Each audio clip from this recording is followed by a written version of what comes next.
Kumusta mga kabiyahe? Medyo matagal din tayo hindi nakapag-upload ng video. So ngayong araw na ito, medyo may problema tayo kay Esteban. Ilang linggo na siya hindi nag-i-start ng maayos. So nag-aantay na lang tayo ng mekaniko na pupunta dito sa bahay para i-check siya. Kaya ipapakita ko sa inyo kung ano mga nangyari sa kanya at bigla na lang na hindi nag-start. So dito sa part na to, nag-i-start ako ng makina pero sinasabay ko yung pagtapak sa silinyador para kumagat yung engine. So dito sa part na to, nakatapak pa rin ako sa accelerator kasi once nabitawan ko yan, namamatay yung makina. So nakatapak lang akong ganyan. At dito sa part na to, aantayin lang natin na uminit yung makina. Kaya yung paa ko dyan, nakatapak pa rin sa accelerator para hindi mamatay yung makina. Antayin lang natin. Tuwing kailan nga ba tayo dapat magpa-PMS? Kaya kung alam mo at kung gaano ka kadalas magpa-PMS, sabihin mo na dyan sa comment section para malaman natin. At ito yung tinatawag na map sensor. Kaya pagdating ng mekaniko, papacheck natin yan kung gumagana pa ng maayos yan. Saka meron pang isa dito sa may gilid. Yan yung tinatawag na IACV. Para sa non-turbo. Ayan, ganyan yung tsura niya. Kaya ipapacheck natin yan sa mekaniko kung isa rin yan sa mga dahilan kung bakit nawawala yung idle natin sa makina. Eto sa part naman na to, trinay ko na tanggalin yung paa ko dun sa accelerator kung mamamatay yung makina. Kasi yung mga nakaraang araw, kapag tinatanggal ko yung paa ko dun sa accelerator, namamatay yung makina. Pero ang ginawa ko kanina, habang nakastart yung engine, trinay kong i-replug o tanggal kabit yung map sensor. Ang nangyari, ganyan naman ang resulta. Parang kumakagat naman yung map sensor sa oras na to. Kasi hindi namamatay yung makina eh. Kaya ito, tinatry ko ngayon ang reverse. Kung bababa yung ano niya, yung RPM. Minsan bumababa eh. Umaabot hanggang mga 700 yung RPM. Lalo na kapag nakabukas yung aircon. So minsan ganyan lang, umaabot ng mga 700 o 800 yung RPM. Pero dapat daw hindi ganyan yung RPM eh. Dapat medyo stable lang siya. Or stable lang talaga siya. Hindi ko lang alam sa reverse Pero ang pagkakaalam ko, dapat hindi siya akyat baba ng akyat baba. Kasi kapag ganyan daw ang issue, pwedeng sira na yung map sensor or IACV. Usan natin aircon? Masasabi ko, hindi ako expert sa mga parts ng sasakyan. Kaya mas maigi pa rin talaga na ipacheck sa mekaniko. Kaya kung may mga alam kayo sa makina, mag-comment kayo dyan para meron tayong idea at ma-share natin sa mga kapwa nating minivan owners. Ayan bumababa yung RPM So ang baba ng RPM kapag naka-on yung aircon. Kaya pag in-off natin yung aircon, biglang papalo naman siya ng mga 900 saka or 1,000 yung RPM niya. Off natin yung aircon. So ito sa part na to, naka-off na yung aircon. Kaya yung RPM niya parang naka-stable naman sa 900 to 1,000. Makikita natin yung battery niya 14.2 volts. Tapos yung water temp naman is nasa 26 pa rin or 28, 26 Celsius. So saka lang siya tumataas kapag after mga ilang minutes. Pag na-reach na siguro niya yung temperature na mga 80 degrees pataas. So sa video na to, ito na yung part 2 ng pag-i-start natin. Off muna natin yung makina. Okay. Off muna natin. And then sige, try na natin i-start ulit. Kung mag-i-start na siya ulit ng maayos. Tingnan natin.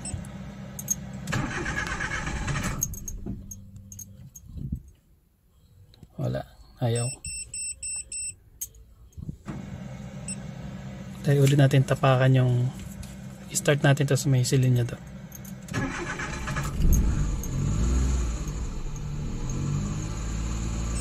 Ayan, nakatapak ako sa silinyador niyan. Medyo babaan lang natin. Ayan. Nakatapak ako. So hindi siya nag-i-start ng maayos.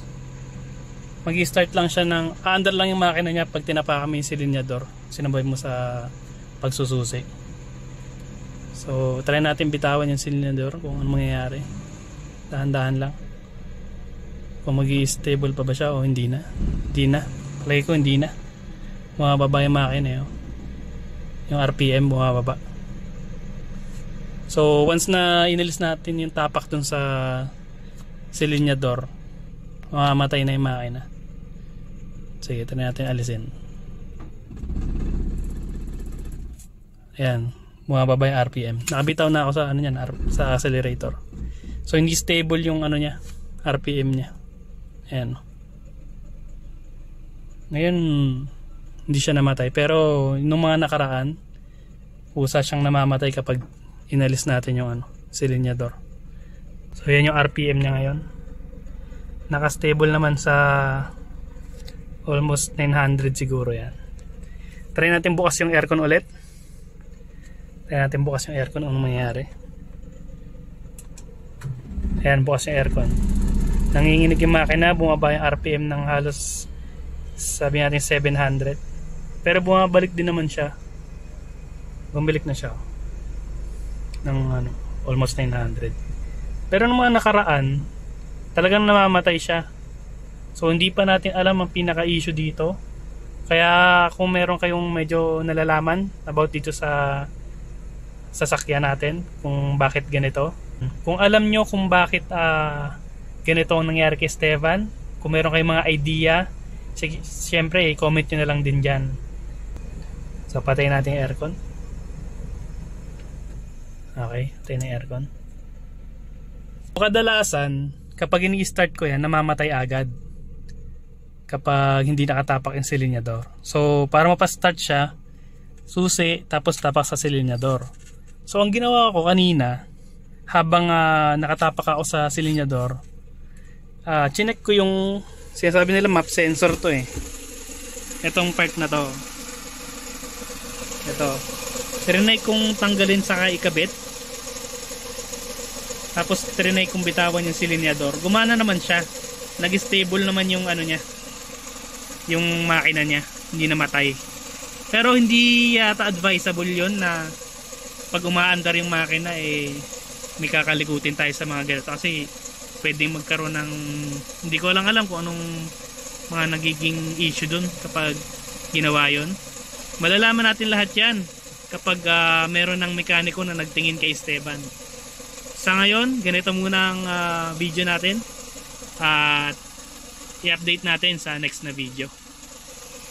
So ayan. So ito nga pala yung map sensor na sinasabi. At nandito naman yung IACD. Ito. Yan. Yan yung IACD. Ang sabi sa akin, ang hinalang issue ni Esteban is ito saka yung IACD. So i-confirm na lang natin yun once na may paayos na natin si Esteban. So ngayon, itatry naman natin na atras abante lang muna tayo. Ang update dito, ito na, umangat na siya. Nasa 83 na siya. Try natin mag-atras abante habang nakabukas yung aircon. Kung anong mangyayari. Kung mamamatay ba yung makina o hindi. Okay, try natin. Reverse muna natin. Ayan. Sobrang bumababa yung RPM. Nasa 800 na lang halos. O 700. So try natin i-andar. Ayan, umatras naman siya. Pero niya ang baba ng ano, RPM. Umatras naman siya. Try man nating abante.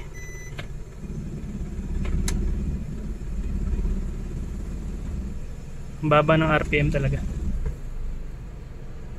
Ayan. So sobrang nanginginig yung makina. Neutral muna natin. Balik na natin sa park. Ayan, nanginginig oh.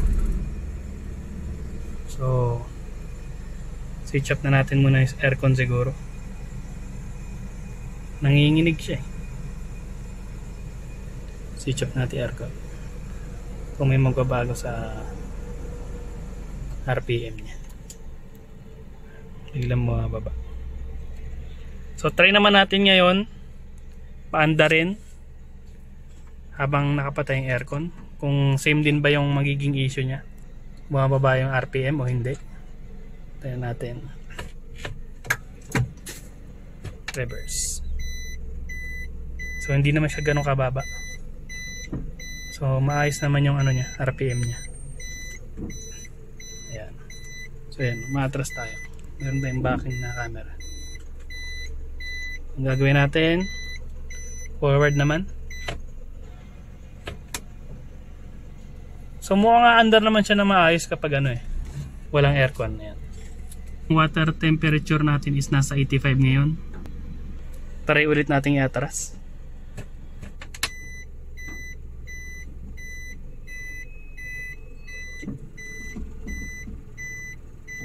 Oops. Okay, ma-under naman. Mababa yung RPM.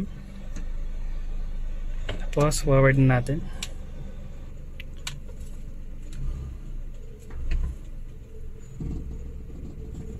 Ayan.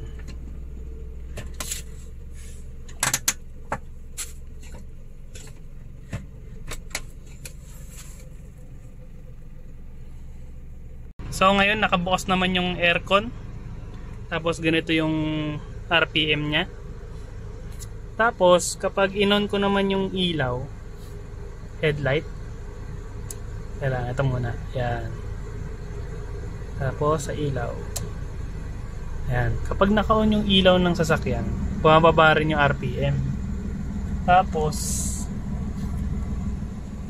hindi ko sigurado kung anong, ayan, parang naglo-low yung ano sa battery. 13 volts ngayon. Pag binaba ko yung, pag inalis ko yung headlight, 14. So naka number 2 pala yung aircon natin. Ayan. Kung ganyan din yung sa inyo, kung parehas lang naman at normal lang yan, paki-comment na lang para maging aware lahat kung normal lang ba o hindi. So comment lang natin yan dyan. Kung umabot ka sa part na to, maraming salamat sa panonood. At kung may mga idea ka sa mga naging issue ni Esteban, comment lang natin dyan para malaman din ng ibang mga kasamahan natin na ganun pala ang problema. Though hindi yun yung 100%, pero magkaroon lang tayo ng idea. Almost 4 months na ata si Esteban. Isa rin sa mga nakita kong dahilan kung bakit naging ganito agad si Esteban, kasi after 4 months or 3 months, never pa tayo nagpa-throttle cleaning or yung mga PMS na tinatawag. Parang hindi pa tayo nakapagpa-PMS na cleaning. Kasi yung last na pinagawa natin kay Sir Enrico, nagpaano lang tayo nun change oil lang tayo nun. Marami pa tayong pending na ipapagawa kay Esteban. Like yung pagpapalit ng ATF, pag-check ng mga brake fluid, pag-flush ng cooling system. Marami pa tayong ipapagawa kay Esteban.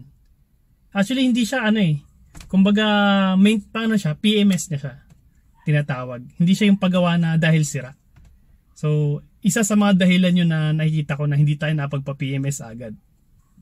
So dapat isang tip natin, once na nakuha natin yung unit, after ilang months, siguro mga 2 months, pwede na, sapat na siguro yun para ipa-check natin yung mga unit natin. Diba? Yun lang yung masasabi ko. Kasi siguro kung yung part ko na ang ginawa namin kung ginawa sana namin na nagpa-PMS agad tayo at prinasis natin yung mga ganon, siguro hindi aabot si Esteban sa ganitong sitwasyon. Medyo may pressure rin yung pagpa-PMS, kaya kailangan handa rin tayo dyan once na kumuha tayo ng unit. Yan lang masasabi ko. Kaya rin naging ganito si Esteban, palagay ko dahil sa ano ko na rin, sa kapabayaan. Kaya next time dapat regular tayo nagpapa-PMS para dire-diretso lang yung biyahe natin at walang mga abri-abri yung ganitong katulad sa akin. May pagkakataon na napagana ko si Esteban, umandar naman siya, 1 click na siya. Then kinabukasan, nagkatopak na naman. So yan, so kailangan natin talagang ipa-check ang ating mga unit. Kaya para mas maging maingat din tayo, lalo na sa kalsada. Kaya Hanggang sa susunod na video na lang ulit. Mag-update tayo. Sana sa next video kumbaga okay na si Esteban 100%. Kaya namimiss na namin magbiyahe. Hindi kami makabiyahe ng malayo kasi yun nga, kulang sa PMS si Esteban. Maraming salamat at umabot kayo sa video na to. Kaya kapag hindi pa kayo nakasubscribe, subscribe na kayo para marami pa tayong mga kwento at kung anong mga pangyayari kay Esteban na i-upload natin sa ating YouTube channel para magkaroon din ng idea yung mga kapwa nating biyahero. Kaya maraming salamat, God bless, and see you next vlog.